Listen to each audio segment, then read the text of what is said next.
Hello po mga kapatid, isang pinagpalang umaga po muli sa inyong lahat. Nandito na naman po ako para mag-share sa inyo ng salita ng ating Diyos. Pero unahin natin ang lumapit sa ating Diyos. Magsiyo po tayo.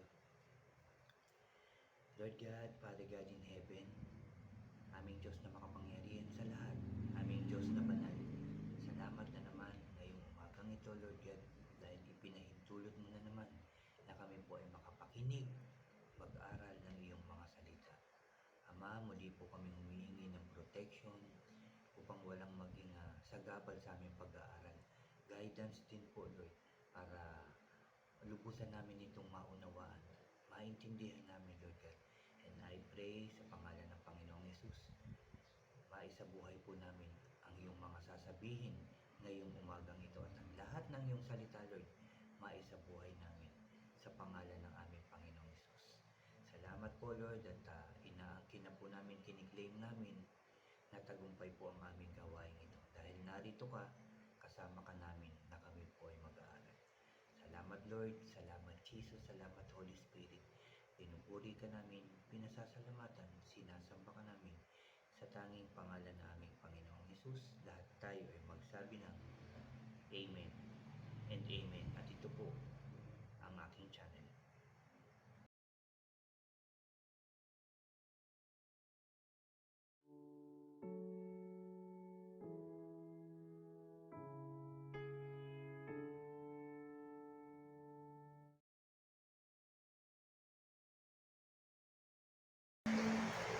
Hello po ulit mga kapatid, isang pinagpalang umaga po muli sa inyong lahat. Mga kapatid, bago po tayo mag-umpisa makinig, mag-aaral ng salita ni Lord, tayo po anyayahan ko muna, no? Yung mga bago po sa aking channel na huwag niyo pong kalimutan na mag-subscribe po. Paki-like and share niyo po ang aking mga videos at paki-click na rin po yung notification bell para lagi po kayong updated sa mga iba at bago ko pang i-upload. Ayan, hello po ulit mga kapatid. Balikan nga po ulit natin yung Book of Esther. Yung tungkol po kay Esther na naging reyna, si Mordecai na kanyang kamag-anak, at si Haman na malalaman natin. May tinawag pa ako kanina tungkol dito kay Haman. Ano po? So dito po sa chapter 5, verse 1 hanggang 14 po, yung aming devotion ngayong araw na ito mga kapatid. Dito nga sa una, sa 1 to 8 verse, no, nakiusap si Esther sa hari. Pangalawa, nagplano si Haman na patayin si Mordecai. Dito po tayo magpo-focus sa chapter sa verse 9 hanggang 14 po. Pero daanan po natin yung verse 1 to 8 na yun nga, nakiusap si Esther sa hari, lumapit nga siya. Dito lalapit siya para humingi ng tulong kasi balak ni Haman na ipapatay ang lahat ng Hudyo. Kaya sinabi ni Mordecai kay Esther na reyna na nung mga panahon na yon, na yun nga ang balak ni Haman sa mga Hudyo. Kaya gumawa ng paraan itong si Esther para makausap niya itong hari, no? Sininutusan niya sila Mordecai, ang mga Hudyo, na manalangin, mag-ayuno para sa kanya, para sa pakikipag-usap niya sa hari. Kasi bawal, hanggat hindi ka pinapatawag ng hari, bawal dun pumunta o magpagala-gala dun sa harapan ng hari. Kaya yun, si Esther ay nagsuot ng damit pang reyna at humarap nga sa hari. Nang makita siya ng hari, tuwang-tuwa ang hari at itinuro yung kanyang hawak na ginto at lumapit nga itong si Esther. At sinabi ng hari kay Esther, anong kailangan mo, mahal na reyna? Sabihin mo at ibibigay ko sa iyo kahit kalahati ng aking kaharian. Inanyayahan niya itong hari at si Haman sa isang hapunan. At pumunta naman sila. Tinanong ulit ng hari kung anong kailangan nitong si Reyna Esther. At inulit ng hari na ibibigay niya yung kalahating ng kanyang kaharian, no?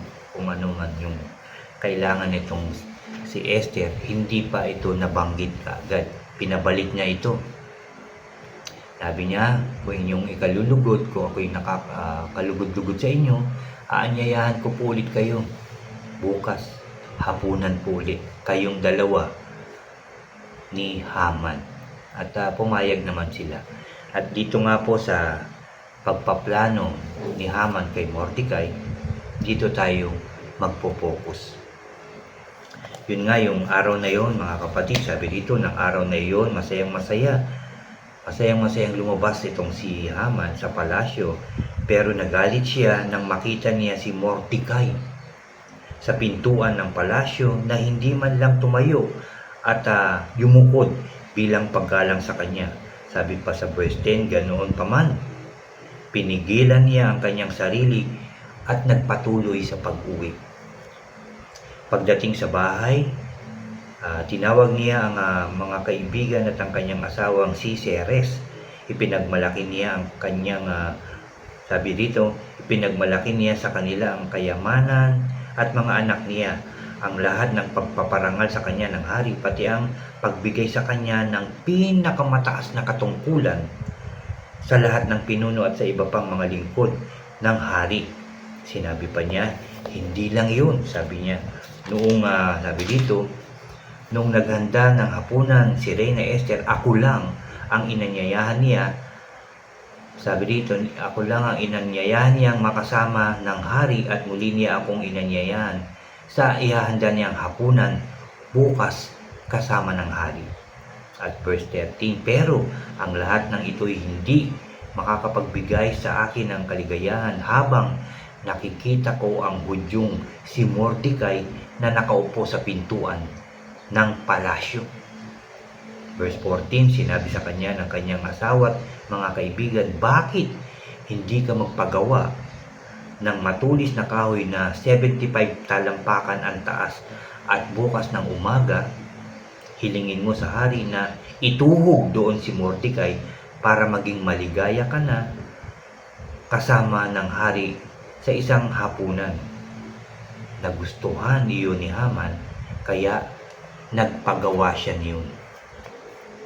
Amen. Salamat sa salita ng ating Diyos. Bakit dito ako nag-focus? Dito sa verses na ito mga kapatid. Kasi dito, mayaman ka na. Dami mo ng kayamanan, di ba? Pinagmalaki pa nga ni Haman. At pinarangalan ka ng hari. Binigyan ka ng pinakamataas na pwesto doon sa palasyo. Hindi pa ba sapat? Hindi ka pa ba kontento? Doon sa mga natatanggap mo doon sa binigay ng hari, doon sa mga kayamanan na meron ka, hindi pa ba sapat? At iniintindi mo ba yung ibang tao doon? Ito nga, inisip pa ni Haman na ipapatay itong si Mordecai at hindi lang iisa, kundi lahat ng Hudyo doon sa lugar nila. Dito, personal application para sa akin. Kung anong meron ka, makontento ka na. Kung simple man ang iyong buhay, okay yan. Maayos na yan. Tama na yan. Huwag nang maghangad ng kung ano-ano pa. Huwag nang maghangad ng sobrang kayamanan pa. Sobrang kapangyarihan. Diba? Kagaya ni Haman, ay yung kayabangan, syempre mataas na siya. Ang yaman pa niya. Iniimbitahan pa siya ng reyna para kumain. Dalawa lang sila ng hari. Sa bagay, kung tayo siguro, kung sa akin man, nakakatuwa talaga yun. Nakakatabaan ng puso. Talagang ipagmamalaki mo pa. Diba? Pero hindi dapat na sobrang yabang na sa nangyayari sa ating buhay. Kung ano mang meron, dapat nga mas lalo tayong maging matulungin dahil napakarami nating pagpapalang natatanggap. Dapat tutulong, magbibigay tayo. Hindi natin ipagyayabang yun. Diba po? Kaya dito nakita ko si Haman ay gahaman na tinuturo ng Diyos na wag akong maging ganun. Wag akong maging gahaman. Sinishare ko ito dahil yun ang sinasabi ng Diyos, na maging mabuting tao tayo sa ating kapwa, maging matulungin tayo, maging mapagmahal tayo, at maging mapagpatawad tayo na dapat na ginagawa ni Haman. Patawarin niya na lang itong si Mordecai, di ba? Dahil mataas ka na okay na, maganda na, sobra ng ganda ng pwesto mo, mayaman ka na, lahat kaya mo nang gawin, ibili, gawin, di ba? Huwag ka na lang mag-isip ng masama sa kapwa. Sabi ko nga, patawarin, mahalin natin ang ating kapwa. Yan ang inuutos, tinuturo ng ating Diyos sa atin. Hindi lang sa akin to, kundi sa ating lahat. Ang maging mapagmahal, mapagpatawad at maging mapagkumbaba para din tayo ay mahalin ng Diyos kung gagawin natin yan sa ating kapwa. Diba? So yan po ang ating pag-aaral ngayong umagang ito. Huwag tayong maging sihaman. Huwag tayong maging gahaman sa kapangyarihan, sa kayamanan, o ano pa nga narito sa mundong ito. Ang isipin natin, ang gawin natin, ang ipunin natin ay yung magagandang gawain, yung mga salita ng Diyos na isinasapamuhay natin. Yan ang ipunin natin, yun ang kayamanan na hindi mawawala, yung pagiging mapagmahal, mapagpatawad, mapagkumbaba. Hindi naman kailangan ng Diyos ang kayamanan dito sa lupa. Pera, alahas, sasakyan, kotse, bahay, kanya yung lahat eh. Diba ang gusto niya? Yung pusong malinis na mapagmahal, mapagpatawad, mapagkumbaba, matulungin, masunurin sa kanya. Yan ang kayamanang gusto ng Diyos na makita niya na meron tayo sa ating buhay. Diba po? Yan naman ang dapat talaga. Dahil ang Diyos ay mapagmahal, mapagpatawad, matulungin, maawain. Nasa Diyos na ang lahat eh. Bakit hindi natin gayahin? Bakit yun nang hindi natin gawin sa ating buhay, no? Na mapagmahal tayo, mapagpatawad, mapagkumbaba, matulungin, maawain. Bakit hindi yun ang gawin natin? Pag yun ang meron tayo para sa Diyos, tayo na ang pinakamayaman para sa Kanya. Amen and Amen. Salamat sa tinuturo, inuutos ng ating Diyos sa atin ngayong umaga. Mga kapatid, isabuhay natin ito. Gawin natin ito. Sundin natin ang Diyos. Ulitin ko lang, yan po ang aking devotion dito sa chapter 5 at dun po ako nag-focus sa verse 9 hanggang 14 po. Kayo po, ano po ang revelation sa inyo? Ano po ang sinabi sa inyo ng Diyos? I-share nyo din mga kapatid. Tayo po ay muling mananalangin, magpapasalamat tayo sa Diyos sa Kanyang sinabi sa atin ngayong umaga. Magsiyo po tayo.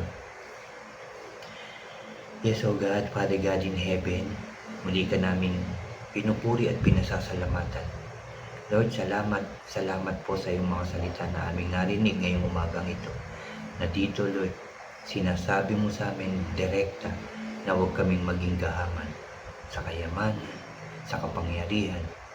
Pagkus, ang gawin naming kayamanan, ang iyong mga salita na magmahal, magpatawad, magpakumbaba, tumulong sa lahat ng tao na walang pinipili.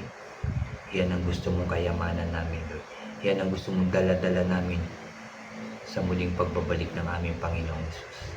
Sa pagbabalik ng Panginoong Hesus, yan ang dala namin, ang kayamanang galing sa inyo. Thank you, Lord. Thank you, Jesus. Thank you, Holy Spirit. Salamat sa katagumpayan ng aking gawain ito, Lord, sa aming gawain ito. Salamat at marami talaga kaming natutunan na naman ngayong umagang ito.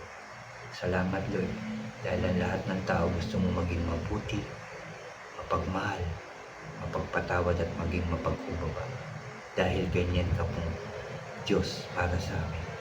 Salamat, Lord. Salamat, Jesus. Salamat, Holy Spirit. Salamat for all the blessings pa rin, Lord, na kahit na kami makasalanan, patuloy mo pa rin kami binibiyayaan, iniingatan, pinalalakas, pinagagaling sa lahat ng sakit at karamdaman. Salamat po sa katagumpayan ng aming mga buhay. Dahil nakikita mo po ang aming mga puso, ang aming mga pangangailangan. Dahil sabi mo po, unahin ka lang namin, and all these things shall be added unto us. In Jesus' name. Thank you, Lord. Thank you, Jesus. Thank you, Holy Spirit. Hanggang sa susunod po namin pag-aaral, muli mo po kami samahan, turuan, at gabayan. Salamat, Lord, sa tunay mong pagmamahal sa aming lahat. Salamat po. Salamat po. Pinupuri ka namin, pinasasalamatan. Sinasamba ka namin sa tanging pangalan na aming Panginoong Hesus. Lahat tayo ay magsabi ng Amen and Amen and Amen po. Amen. Salamat sa ating Diyos. Dahil I believe narinig ng Diyos ang ating panalangin at ibibigay niya ang lahat ng ating pangangailangan. Basta, unahin lang natin siya. God bless po sa inyong lahat at God bless po sa ating lahat.